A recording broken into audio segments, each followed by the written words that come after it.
Dana White has seen some of the toughest men and women in the world come and go during his UFC tenure. White has been at the helm of MMA's top promotion since 2001 when he was appointed president by the Fertitta brothers.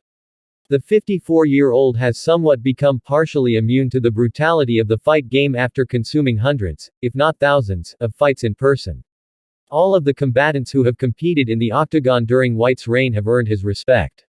But there's one only fighter, who still competes to this day, he'd call upon to fight for his life. When posed the question by Sun columnist Piers Morgan, White said, "I mean Jon Jones, who's in the UFC still has never been beat. This guy has beat everybody, and when you talk about real fighting, you know, when you talk about who, the baddest man on the planet, is. The real definition of what that means is you throw two guys in a room and see who comes out. That's the baddest man on the planet. And it's hard to say that Jon Jones is not that guy right now." Morgan's choice was boxing legend and former undisputed heavyweight champion Mike Tyson, who is a good friend of White's. Iron Mike is held in the highest regard by White, who has twice appeared on the iconic Heavyweights podcast.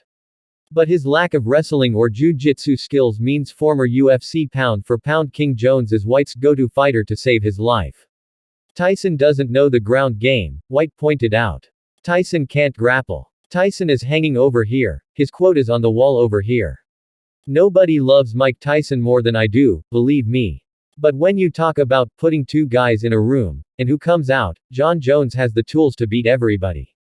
Former long-reigning light heavyweight champion Jones will look to further cement his legacy in November at the UFC's historic 30th anniversary card. The current 265 pounds king will look to walk away from the sport with a victory over the consensus greatest heavyweight of all time, Stipe Miocic, at UFC 295 at Madison Square Garden.